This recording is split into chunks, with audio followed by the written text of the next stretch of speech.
in Africa.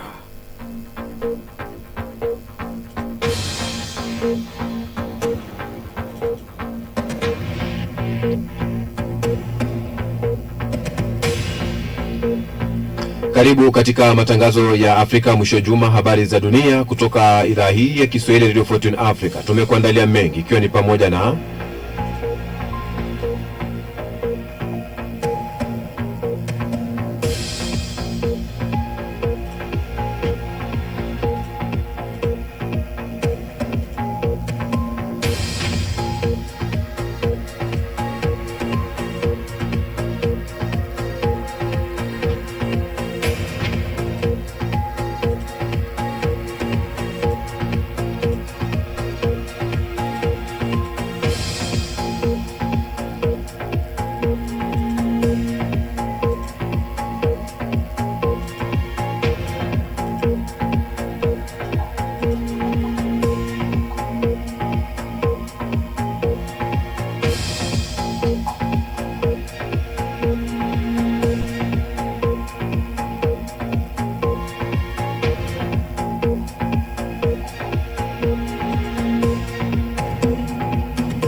Urusi na Iran zajadili uwezekano wa kumaliza vita kwa njia ya mazungumzo.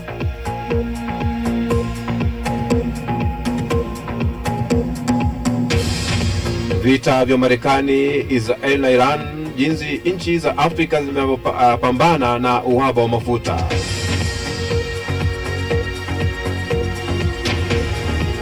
Na Tiger Woods akamatwa kwa kuendesha gari akiwa amelewa, asababisha ajali.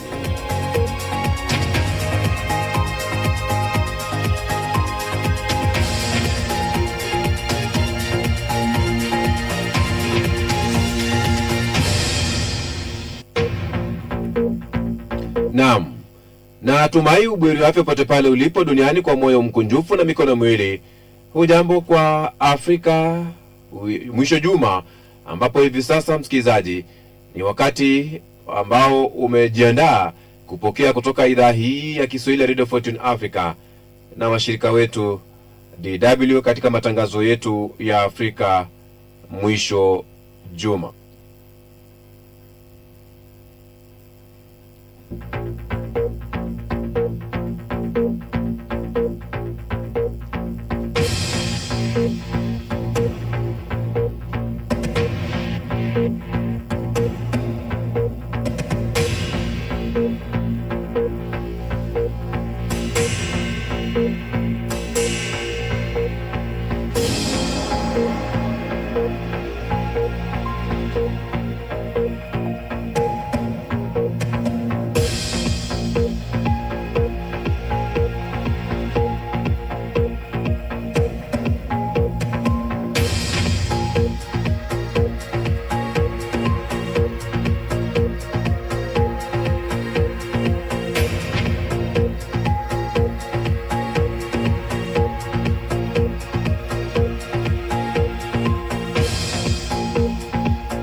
Umoja wa Falme. Moja kwa moja tuelekee katika shirika la DW kupokea matangazo haya. Kiarabu zimeripoti kuwa moto mkubwa kwenye eneo la viwanda la Khalifa baada ya kuanguka kwa mabaki ya droni na kombora lililorushwa kutoka Tehran. Watu wawili wamejeruhiwa kwenye tukio hilo. Hayo yanaendelea wakati mjumbe maalum wa Marekani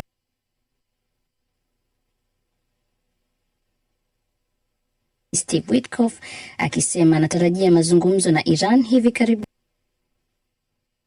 na wa mawaziri wa mambo ya kigeni wa Pakistan, Saudi Arabia, Uturuki na Misri wanatarajiwa kukutana mjini Islamabad wiki ijayo kujadili mzozo huo.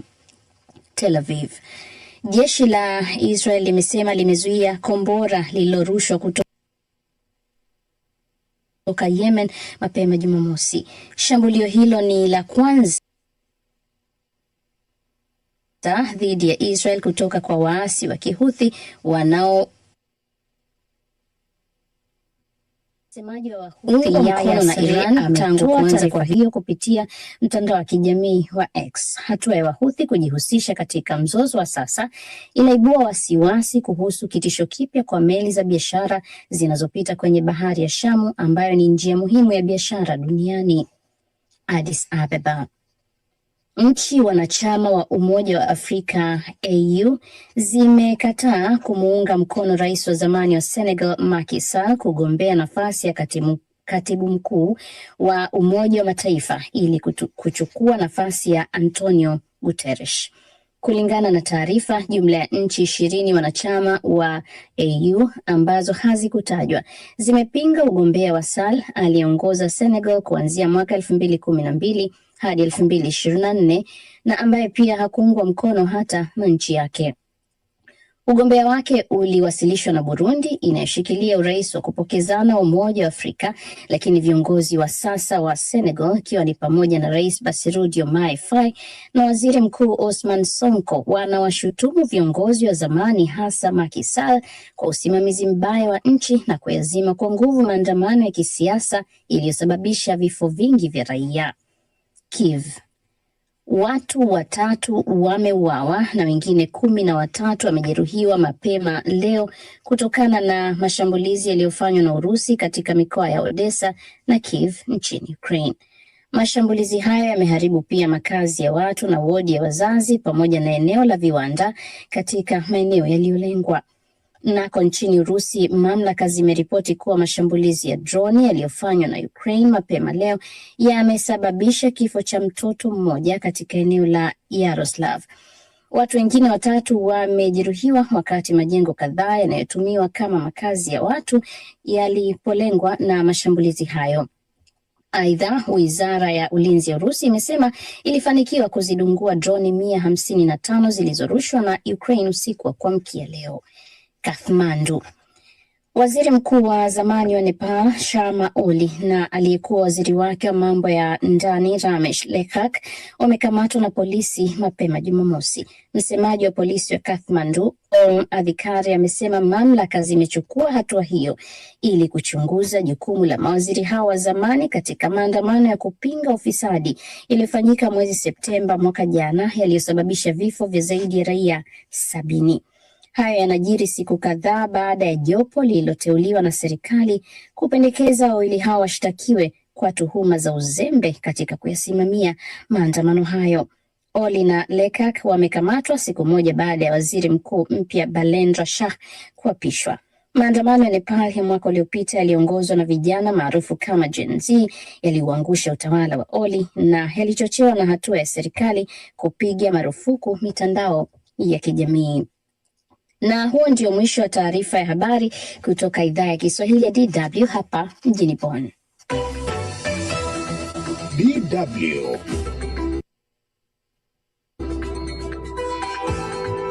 Maoni. Hujambo msikilizaji na karibu katika kipindi kingine cha maoni mbele ya meza ya duara. Mgogoro wa Iran bado unaendelea kufukuta. Ujerumani imesema iko tayari kushiriki kusaidia kufikiwa amani yoyote na kuvifikisha mwisho vita ambavyo vinaendelea kati ya Marekani na Israel dhidi ya Iran. Waziri wa ulinzi wa Ujerumani Boris Pistorius ameyasema hayo, akionyesha dalili za matumaini kwamba pengine huenda kufanyika mazungumzo katika kutanzua mgogoro huu. Maswali yanayoulizwa ni mengi kwa kweli, na hali hii ambayo inaendelea Iran ndiyo ambayo tunaijadili katika kipindi chetu cha maoni mbele ya meza ya duara, kuangalia je, juhudi za Marekani zimefanikiwa, na je, Marekani imepata kile ambacho ilikitaka katika Mashariki ya Kati, na je, kwa upande mwingine Israel nayo imefanikiwa kuyatimiza malengo yake katika vita hivi? Vipi athari za mgogoro huu kuelekea Gaza na mustakabali wa Wapalestina, na vipi pia kwa upande wa Lebanon na swala la Hezbollah katika mgogoro huu? Je, hali itakuwaje huko Lebanon? Tunaye Abdul Fattah Musa, mchambuzi wa siasa za Mashariki ya Kati, ambaye kawaida anakuwa katika mji wa Tehran kule Iran, lakini sasa amesharejea visiwani Zanzibar. Tunaye pia vile vile Ibrahim Rahbi, ambaye kwa siku nyingi amekuwa kule Oman, lakini kwa sasa amerejea Dar es Salaam, Tanzania. Yeye ni mchambuzi pia vile vile wa siasa za Mashariki ya Kati na kimataifa. Tunaye katika mji wa New York huko Marekani Profesa David Monda, yeye ni mchambuzi wa siasa za Marekani na masuala ya kimataifa. Mwenyekiti hapa Bonn ni mimi Josephat Charo, na moja kwa moja tuanze nawe Abdul Fattah Musa. Kwa hali hapa ambapo imefikia, tunashuhudia kwamba viongozi wa Iran wanaendelea kuuliwa. Ali Zera Tangsiri, huyu alikuwa ni kamanda wa kitengo kile cha wanamaji cha Jeshi la Mapinduzi la Jamhuri ya Kiislamu ya Iran, ambaye alikuwa amesimamia sana kufungwa kwa mlango bahari Hormuz, na Israel imemfuatilia na imetangaza kwamba imemuua. Unaonaje kwa hapa ambapo tumefikia kuhusiana na mgogoro huu? Kwa hakika hatua ambayo Israeli imechukua na ambayo kwa kushirikiana na Marekani ilianza kuchukua tangu vilipoanza vita hivi dhidi ya Iran, yaani tarehe 28 Februari, ya kuwaua viongozi mbalimbali wa ngazi za juu wa Iran, tunaweza kusema kwamba kwa upande mmoja, pamoja na kwamba zimedhoofisha au zinaendelea kudhoofisha nguvu za kijeshi na nguvu za kisiasa za Iran katika vita hivi, lakini kwa rai yangu ni kwamba vinatatiza pia kuweza kupatikana suluhisho na ufumbuzi wa mgogoro huu kwa njia ya haraka. Na sababu ni kwamba kwa mtazamo wa Iran, yanapofanyika mauaji kama haya, yanazidi kuwapa ule mtazamo kwamba mbali na kauli, lakini kimsingi hasa lengo halisi la vita hivi ni kutaka kusambaratisha mfumo mzima wa utawala wa Jamhuri ya Kiislamu, kwa maana kwamba lengo ni kufuta uwepo kwa mfumo huu. Kwa hivyo linapokuja suala kama hili, mtazamo wa Iran katika vita unakuwa zaidi ni mtazamo wa kuwa wagumu zaidi, kuwa tayari kufanya mazungumzo na kuweza kuwa tayari hata kulegeza msimamo katika hatua ambazo Iran imekuwa ikizichukua katika muda wote sasa wa wiki hii ya 4 tangu vita hivi vilipoanza, ikiwemo kushambulia maeneo mbalimbali ya ndani ya Israel na kulenga vituo vya kijeshi, vya kiintelijensia na hata vya maslahi ya kiuchumi za Marekani katika nchi zote zilizozunguka Ghuba ya Uajemi. Kwa hivyo hatua hizi kwa hakika tunaweza tukasema kwamba zaidi zinatatanisha kuweza kupatikana mwafaka wa kufikia maridhiano ya kuvimaliza vita hivi, kama si angalau kuweza kufikia usitishaji vita. Haya, asante. Nitakuja kwako Ibrahim Rahbi hivi punde. Abdul Fattah, operation hii ambayo imepewa jina Epic Fury inayoendeshwa na Marekani na Israel dhidi ya Iran, unaiona vipi? Kwa umbali gani mpaka hivi sasa imeweza kubadilisha pengine ule uwiano wa kijeshi Mashariki ya Kati, au unaona pengine ni vikwazo tu vya muda ambavyo vinaikabili Iran kutokana na operesheni hii? Operesheni hii ya kijeshi, kusema kwamba imekuwa na taathira gani kwa nguvu za kijeshi za Iran, bila shaka kama vilipokuwa vita vya siku 12 za mwezi Juni mwaka uliopita, ambavyo bila shaka yote viliathiri nguvu na uwezo wa kijeshi wa Iran katika eneo la Mashariki ya Kati na Ghuba ya Uajemi. Operesheni hii pia nayo hadi sasa imekuwa na taathira hasi kwa upande wa Iran, yaani imedhoofisha kwa kiwango kikubwa uwezo na nguvu za kijeshi za Iran. Lakini jambo ambalo kwa upande mwingine limeshinda kuleta mabadiliko ya msingi ni kwamba badala ya kuweza kwa namna fulani, kama ambavyo Marekani au Rais Donald Trump wa Marekani amekuwa akidai kila mara, kila anapozungumzia mafanikio ya vita hivi alivyoanzisha kwa kushirikiana na Israel dhidi ya Iran, kudai kwamba kinachopatikana au matokeo ya hatua alizochukua ni kuweza kuwepo usalama zaidi, kuweza kuwepo amani zaidi na kuwepo uthabiti zaidi katika Mashariki ya Kati. Ukweli kwa mtazamo wangu ni kwamba ni kinyume chake. Na mfano hai wa hilo ni kama tunavyoshuhudia hivi sasa kufungwa kwa mlango bahari wa Hormuz, ambao hatua hiyo imekuwa na taathira kubwa katika kuathiri mfumo wa hali ya kiuchumi kimataifa kutokana na kupanda kwa bei ya nishati, vile vile kukwama meli nyingi sana zinazohusika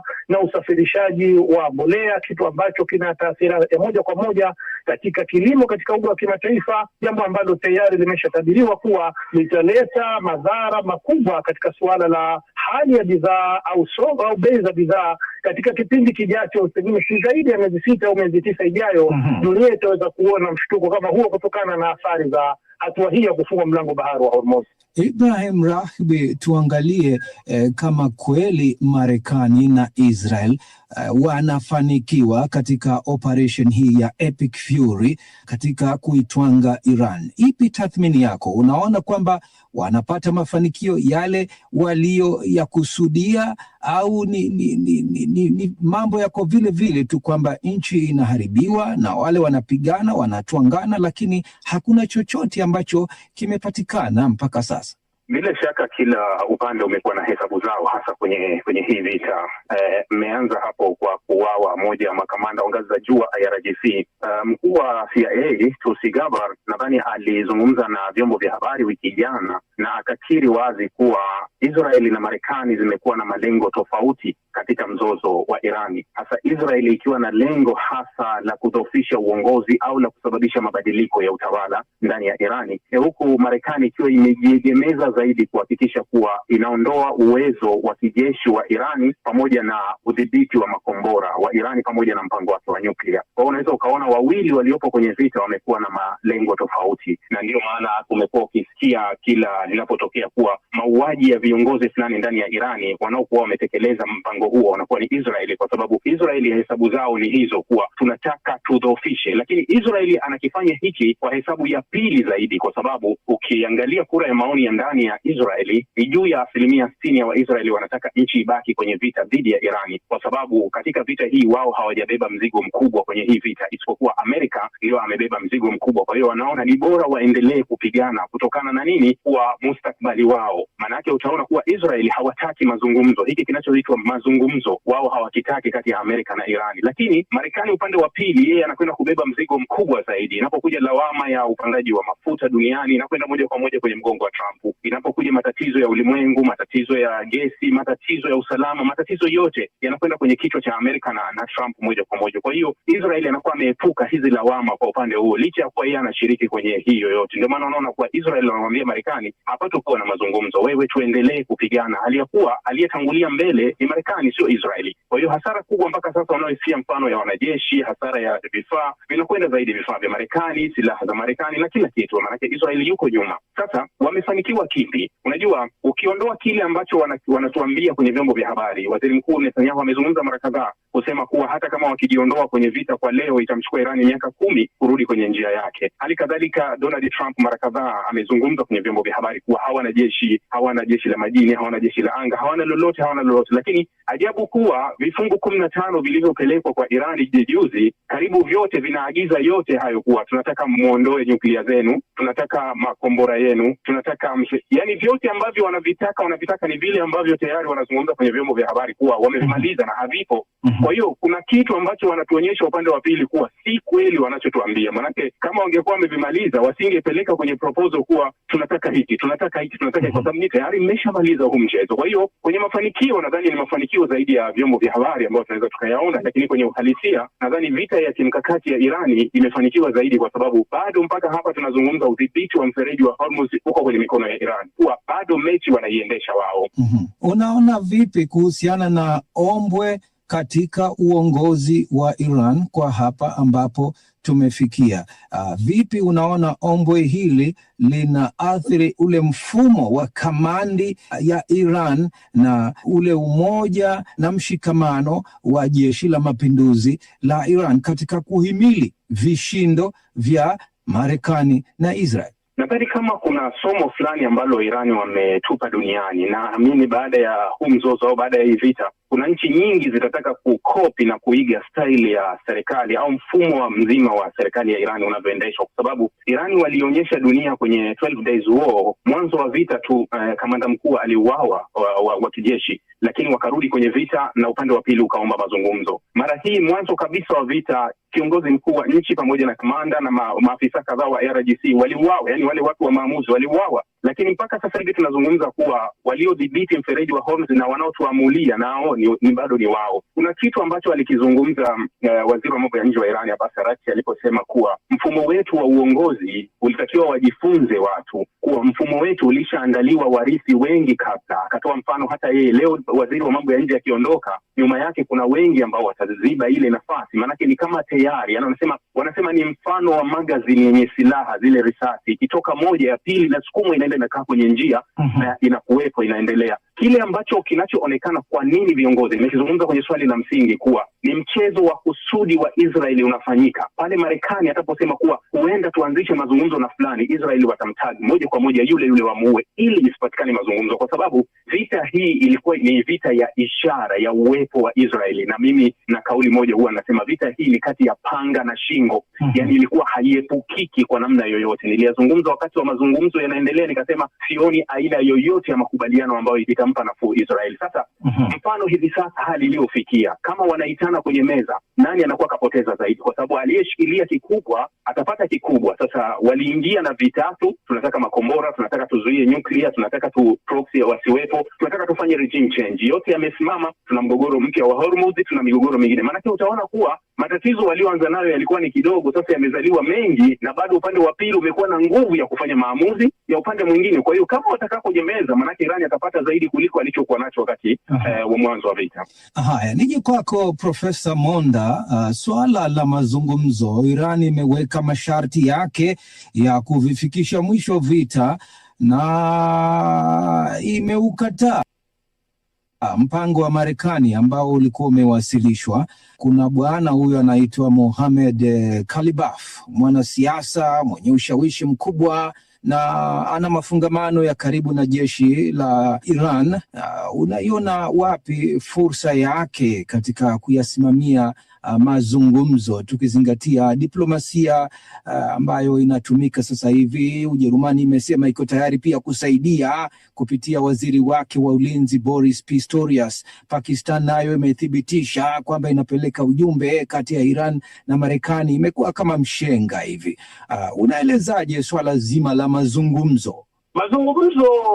Kwa wakati huu ni vigumu kubashiri au kubaini vile yataweza kwenda, na nasema hivyo kwa sababu ni kama ni mchezo wa karata. Upande fulani serikali ya Donald Trump inataka kujionyesha kwamba imeweza kudhibiti hali ya usalama kule Mashariki ya Kati, imeweza kuipiga kalamu Iran, na kwa wakati huu inaonekana kidiplomasia Marekani inataka kujitoa pale, lakini haitaki ijionyeshe kwa ubabe wake, hususan Donald Trump, ya kwamba imeweza kushindwa vile ilivyokuwa kule Somalia, tuseme kule Afghanistan, na pia kule Iraq. Kwa upande mwingine pia Iran kidiplomasia pia ingependa kwa kiwango fulani vita viendelee, sio kwa sababu haijapata madhara au majeraha mengi kwenye miundombinu, kwenye uchumi wake, lakini kila kukicha, siku zikiendelea, serikali ya Donald Trump kwenye karata hizi za kidiplomasia inaendelea tena kubanwa nje na ndani. Nasema hivyo kwa sababu hapa Marekani uchumi unaendelea kusambaratika. Wana Republican wanaogopa ya kwamba kwenye uchaguzi wa kati ya muhula watapigwa kalamu. Kwa hivyo anamwambia Trump asitishe vita hivi haraka upesi. Na pia tunao ya kwamba kila siku tulipo kwenye vita hivi Marekani inaendelea kutumia zaidi ya dola bilioni 1 kwenye vita hivi. Kwa hivyo Marekani nao wanasema ya kwamba jamani, sisi hatuna uhasama na Iran. Rais wetu hajatoa sababu maalum ya kwamba mbona alianza vita hivi, ni kama ni ubabe wake.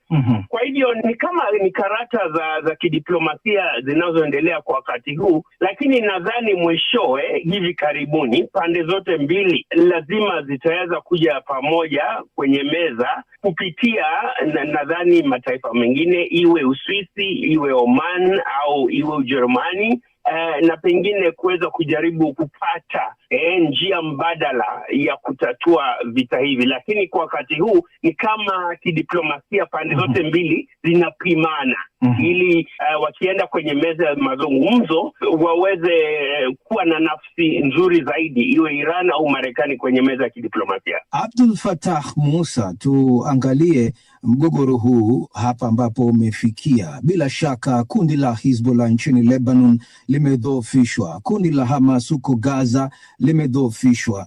Unaona hali hii inadhoofisha ile nguvu ya Iran kwenye meza ya mazungumzo, au inaimarisha ile ari yake ya kufanya mashambulizi ya kulipiza kisasi, ambapo itaweza kufanya hivyo kupitia mitandao yake bila upinzani wowote? Mimi kwanza niseme ninatofautiana na mtazamo wa Profesa Monda kuhusu swala zima la mazungumzo lilivyo, kwa sababu ukiangalia duru za ndani za Iran zenyewe ni kwamba hazina imani na mazungumzo, yaani hazina imani ya kufanya mazungumzo tena na Marekani. Mpaka sasa, pamoja na kwamba kama ulivyoashiria katika swali uliomuuliza Profesa Monda kwamba huyu spika wa bunge la Iran Mohammad Baqir Qalibaf amekuwa akitajwa sana na duru za Marekani kwamba ndiye anayehusika katika mazungumzo haya, lakini yeye mwenyewe binafsi amejitokeza hadharani na kusuta suala hilo na kusema kwamba ni kauli au taarifa za kutunga tu. Kwa hivyo mpaka sasa msimamo rasmi wa ndani ya Iran ni huo ambao tumeuona kupitia jibu la vipengee 5 ambalo Iran imetoa. Imeukataa mpango wa vipengee 15 uliotangazwa na Rais Trump, na badala yake Iran imetoa mpango wake wa vipengele 5 vya kutaka hayo yatekelezwe, ndipo itaweza kufikia mwafaka wa kumaliza vita na si kusimamisha vita, likiwemo swala lenyewe la msingi la kwamba lazima mara hii kuwepo na dhamana ya kukomesha vita hivi moja kwa moja.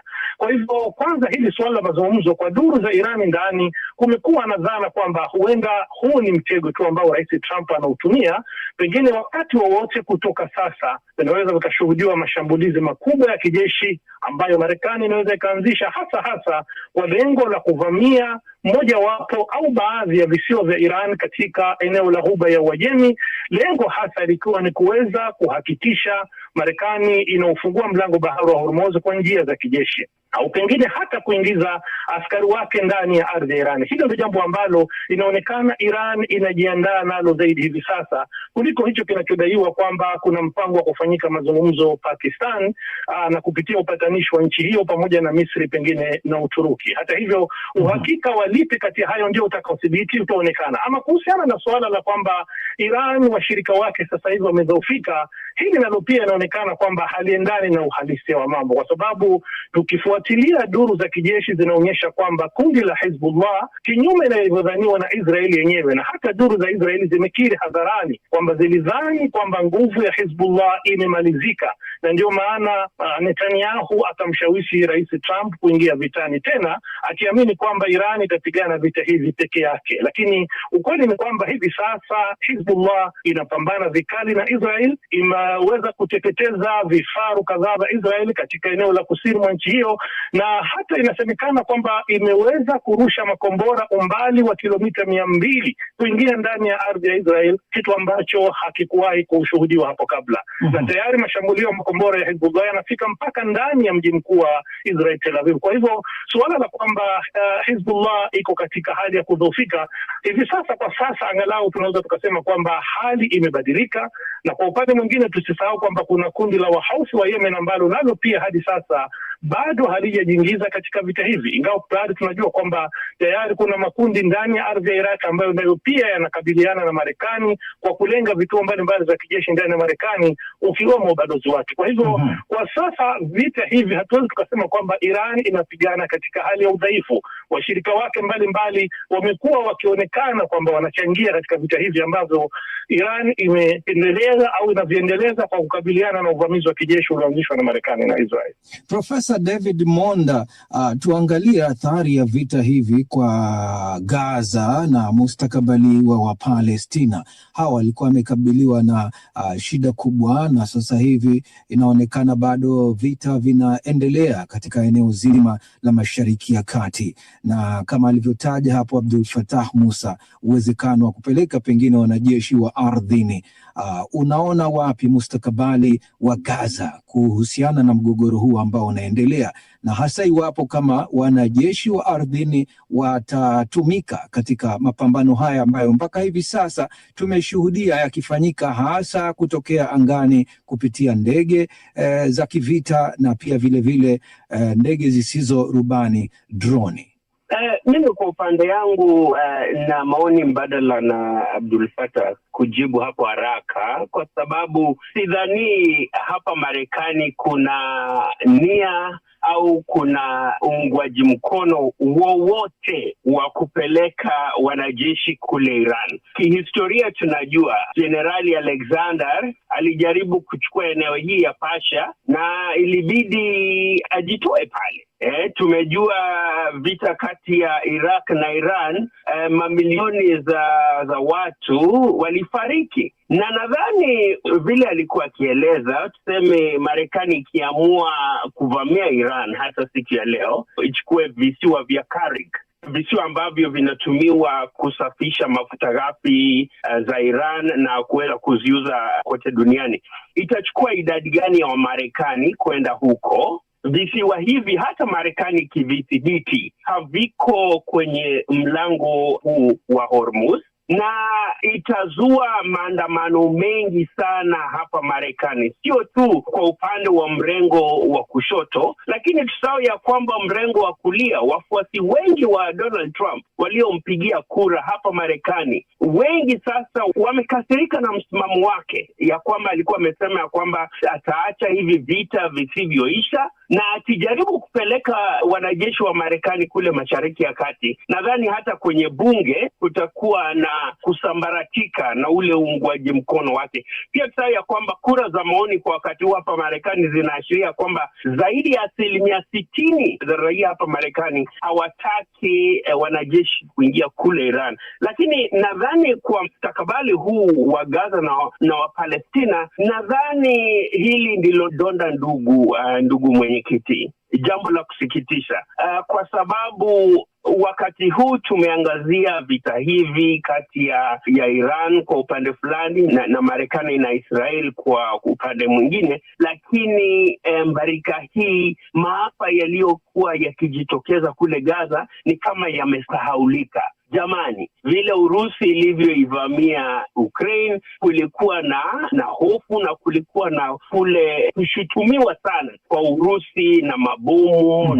na silaha na mauaji haya mengi. Lakini nadhani kujibu swali lako, jambo hili linaendelea kusahaulika. Maafa yaliyopo kule Gaza, walowezi kwa wakati huu wameendelea na siasa zao za mrengo wa kulia, wamekuwa wakiua watu kiholela, na nadhani jambo la kusikitisha hapo, kujibu swali lako tena, ni kwamba swali hili litaendelea kusahaulika, na nadhani ule ubabe kwenye maeneo mengine, iwe Ukraine na Urusi na hapo Mashariki ya Kati, kule kati ya Iran na Marekani zitapewa kipaumbele, lakini kila kukicha wa Palestina ni kama wanatumiwa kama vyombo tu vya kisiasa na kijeshi. Lakini kihalisia sidhani ya kwamba kutakuwa na upunguzi wowote au kuangaziwa upya mbarika hii ya Wapalestina, hususan kule Gaza, kwa sababu serikali hii ya Israel ni serikali ya mrengo wa kulia sana, na wangependa hata kunyakua ardhi zaidi ya Wapalestina. Haya, Ibrahim Rahbi,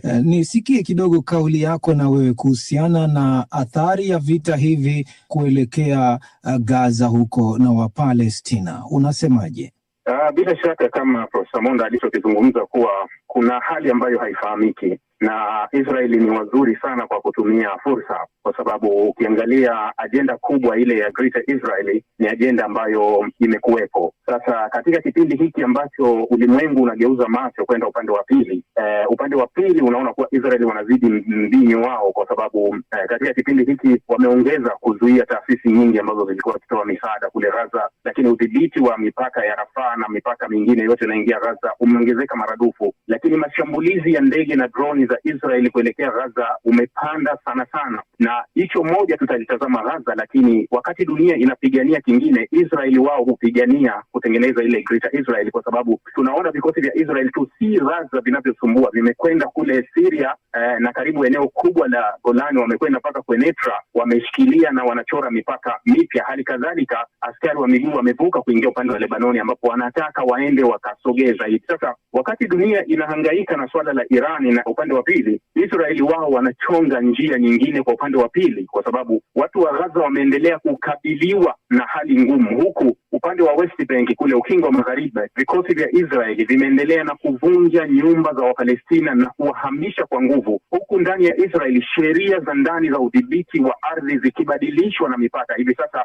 Waisraeli wana haki ya kununua ardhi kwenye maeneo ya ukingo wa magharibi, kinyume kabisa na mkataba wa Oslo wa mwaka 93 ambao ulisema wazi kuwa ardhi inayotambulika kuwa ni ya Palestina ijayo ni mali ya Wapalestina ambayo haiwezi ikahamishwa kununuliwa upande mwingine. Lakini Israeli wamebadili sheria hiyo yote kwa lengo la kutaka kuchukua ardhi zaidi. Nimeona nchi kama Ufaransa na nchi kama Hispania zimetoa kauli wiki hii kukemea kile kinachofanywa na Israeli kule ukingo wa magharibi na kule Gaza. Sasa kwa sababu kuna swala kubwa ambalo linaendelea sasa ambalo linaonekana ni Irani Israeli. Kama tukitoka kidogo, watu wanajadili mgogoro wa Hezbollah na Lebanoni.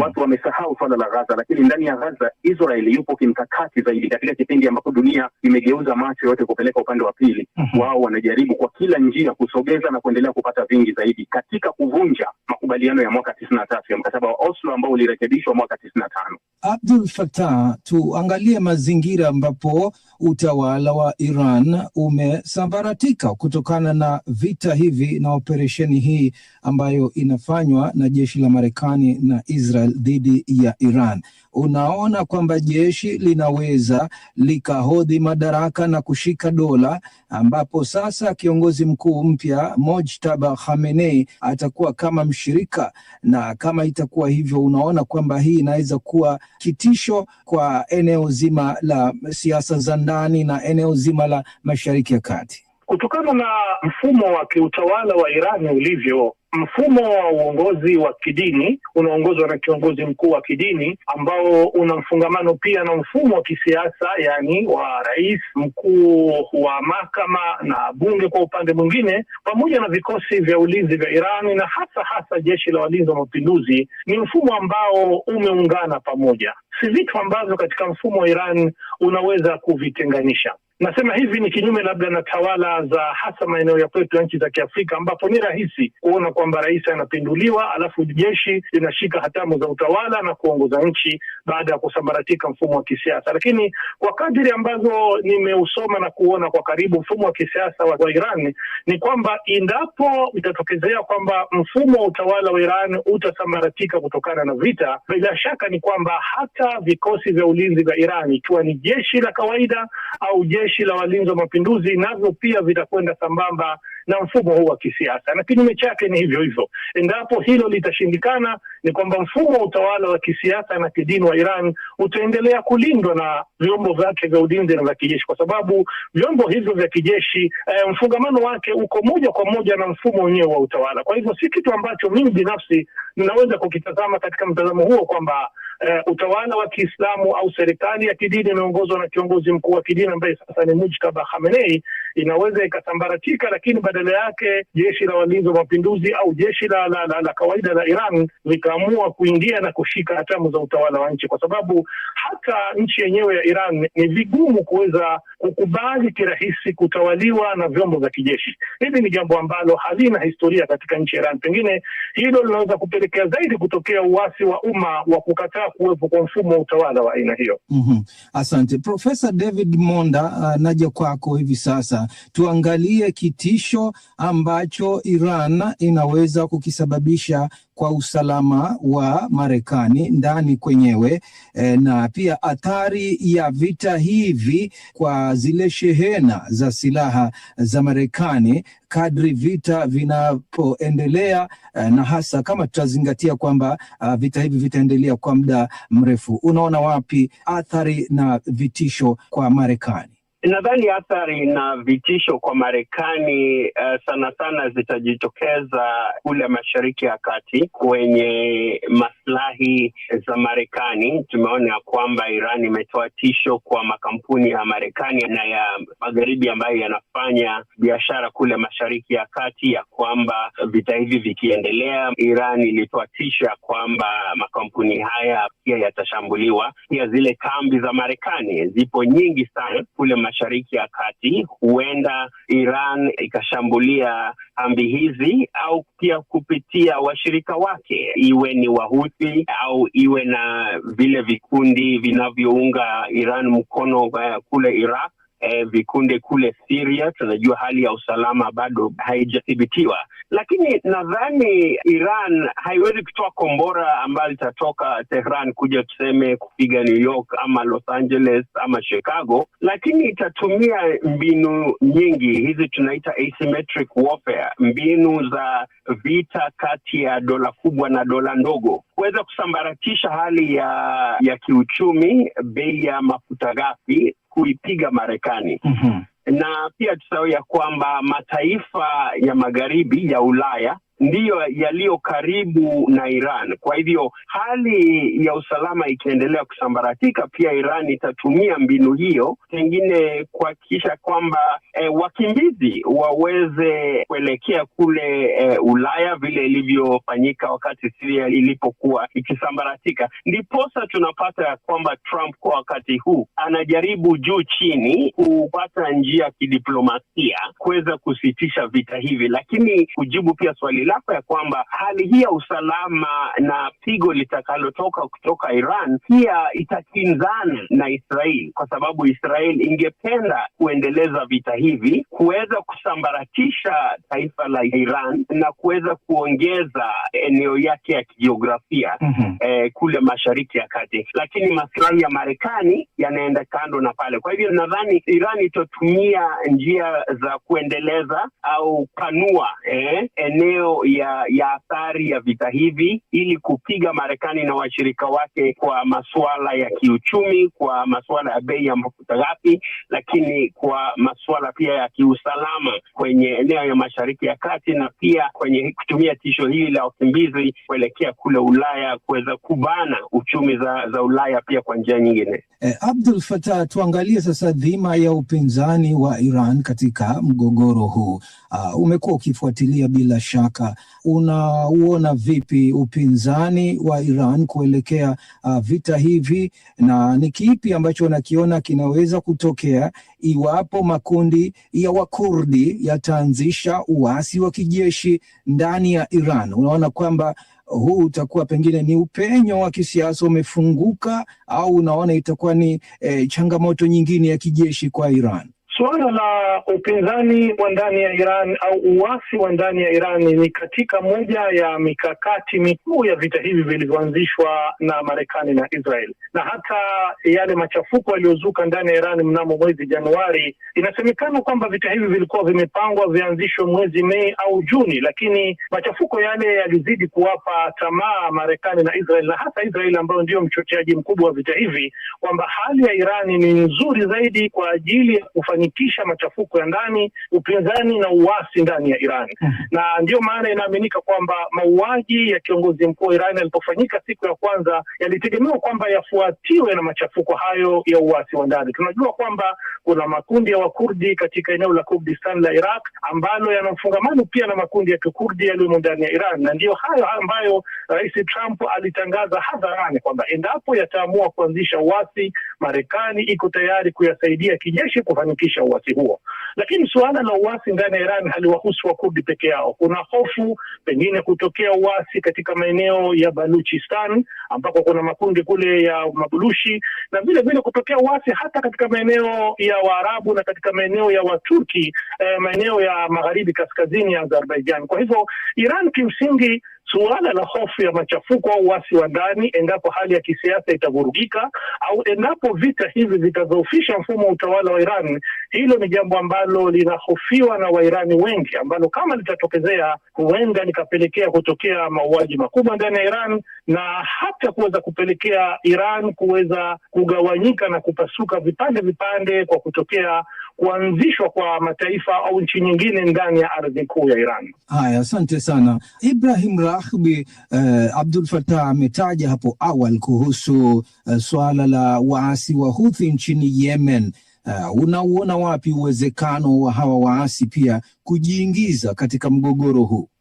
Ukiondoa ambapo Hezbollah walitangaza awali kabisa kabla ya mzozo kuwa wao yani kwenye huu mzozo ni lazima watakuwa na upande, hawawezi kukaa bila upande, na tukaona tu baada ya kuuawa kiongozi mkuu Khamenei, Hezbollah wakaingia katika kile ambacho wanasema kuwa walikuwa wanaungana na wenzao, hasa kumbukumbu ya kiongozi wao mkuu wa kiimani Khamenei. Wahuthi wa Yemen ambao tunafahamu kuwa mara nyingi wamekuwa ni washirika wa Irani na mara nyingi wamekuwa wakifanya hivyo na wamekuwa sambamba na Hamas. Katika kipindi hiki hawajajiingiza kwenye vita ya moja kwa moja. Wamekuwa wakijizuia angalau kubaki kwenye ile mikataba ambayo waliingia na Marekani kipindi cha nyuma na Saudi Arabia kwa pembeni, lakini huwezi kuamini moja kwa moja kuwa wanaweza wasiingie, kwa sababu kumekuwa na kauli tofauti zikitolewa na Wahuthi kuwa endapo mambo yakizidi sana hata wao watavuka mstari waingie. Hofu ya kuingia kwa Wahuthi itakuwa ni hofu kubwa zaidi ya tishio baya kabisa la dunia, na huenda kukawa na tishio zaidi upande wa pili, hasa kwa nchi kama Saudi Arabia. Unafahamu Saudia alikuwa akipitisha 35% ya nishati yake kwenye mfereji wa Hormuz. Kwa hiyo zilizobaki zote anatumia maeneo mawili ya bahari, ima apite kwenye mfereji wa Bab el-Mandeb ambao unatokea kule Yemen, au apite Suez Canal kwenda juu kwa upande wa pili uje Mediterranean. Kwa hiyo ukiangalia hapa, kama Wahuthi wanaweza wakajiingiza kwenye mgogoro, manake kuwa wanaweza wakaathiri uchumi wa dunia kwa kiwango kikubwa. Unafahamu kuwa Bab el-Mandeb inaakisi 12% ya biashara duniani. Sasa ukiangalia mfereji wa Hormuz utakuwa kwenye udhibiti wa Irani, na kama mfereji wa pili utakuwa umeudhibiti wao. Kwa hiyo hawa ni washirika wa Irani ambao wako hai na silaha wanazo, na hilo linafahamika. Imebaki tu wao wakati gani watajiingiza kwenye mgogoro, lakini wamekuwa wakijaribu kujiepusha. Bila shaka kuna mawasiliano ya karibu na Saudi Arabia, kwa sababu athari ya Wahuthi kuingia kwenye vita hii itaenda kuathiri moja kwa moja anguko kubwa zaidi la Saudi Arabia katika kipindi hiki. Kwa hiyo unaweza ukahisi kabisa kuwa wao kukaa pembeni kuna mambo fulani ambayo yamewafanya watu pembeni, lakini hatuwezi kuwawekea garantii kama kuwa wanaweza kuwa pembeni kwa kiwango gani. Inategemea muda wa vita utakwenda kwa kiwango gani, kwa sababu hata kipindi hiki ambapo Rais Donald Trump alitishia kuenda kuchukua kisiwa cha Kurd kile cha kule Irani, wao walitoa tamko wakasema ikiwa Marekani itaanzisha uvamizi wa kwenye kisiwa cha Kurd, basi wao watajibu kwa kufunga mlango wa Bab el-Mandeb. Kwa hiyo tayari kulikuwa kuna tishio la kuonyesha kuwa wanafuatilia hali kwa ukaribu zaidi. Kwa hiyo dunia isiamini kama wametulia, manake wao pia ni wenye nguvu kama walivyokuwa wameamini Hezbollah imepotea, lakini baada ya kurejea vyombo vya habari vya Israel vinaongea taarifa nyingine kabisa tofauti na tunayoipata kwenye ulimwengu wa magharibi, kuwa hali ni ngumu sana kwenye mpaka kati ya kaskazini na kusini mwa nchi mbili. Haya, asante Profesa David Monda. Vita hivi ambavyo vinaendelea, tuangalie sasa athari zake kwa mahusiano kati ya Iran na Urusi na jukumu la China pia Mashariki ya Kati. Unaona athari hizi zikoje, na Urusi hapa inaingilia vipi na baadaye itakuwaje? Nadhani kama kuna dola ambalo limefurahia mchanganyiko au mkanganyiko huu na hali ya sintofahamu iliyoletwa na vita hivi, ni Urusi, kwa sababu kwa upande fulani kidiplomasia, kisiasa na kiusalama, wengi sasa wametoa macho zao kutoka vita kati ya Ukraine na Urusi na wameangazia sana Iran, na Urusi tena imeweza kujiendeleza kwa vita hivyo. Haya, asante sana Profesa David Monda. Na msikilizaji, hadi hapo ndipo tunakamilisha kipindi chetu cha maoni mbele ya meza ya duara, ambapo leo tumejadili tena kuhusu mgogoro unaoendelea kati ya Israel na Marekani dhidi ya Iran. Msikilizaji, katika meza ya duara leo tumekuwa naye Abdul Fattah Musa, mchambuzi wa siasa za Mashariki ya Kati, Ibrahim Rahbi ambaye pia naye anafuatilia sana masuala ya Mashariki ya Kati na kimataifa, na huko New York Marekani tumekuwa naye Profesa David Monda. Mwenyekiti hapa Bonn nimekuwa ni mimi Josephat Charo. Hadi mara nyingine, kwa heri. Asante sana Josephat Charo kwa kutuelekeza vizuri katika meza hiyo ya mduara.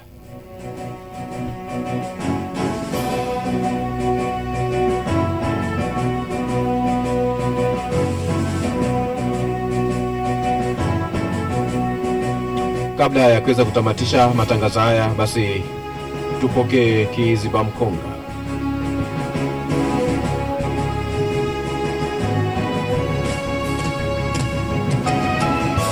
Katika kiziba mkonga cha sasa ni kwamba janga la ndoa nyingi leo zimejaa viumbe wanaoingia ili kuchukua tu sio kuweka, ili kupewa tu sio kutoa, ili kuhudumiwa tu sio kuhudumia, ili kufanyiwa tu sio kufanya, ili kuna ni hii tu sio kuna ni hii. Ndio maana mmenani hii. Haka kaneno kanasumbua sana. Na hicho ndicho kiziba mkonga cha sasa. Msikilizaji, idhaa hii inakuhitaji wewe katika hatua ya kuweza kujiandaa kwa ama uratibu wake katika hatua ya kuweza kukua na kupata mawigo ya kusonga mbele, na kuomba enda pale kwenye Facebook yetu, kuna link ya PayPal. Andamana na hiyo link hadi kwenye ukuta wa PayPal wa idhaa hii, basi hapo ndipo utakapoweza kuwa na fursa ya kuweza kutoa mchango wako kupitia njia hiyo ya PayPal. Au unaweza iwapo basi una account ya PayPal, basi tuma usaidizi wako kupitia email ya cantona.online254@gmail.com.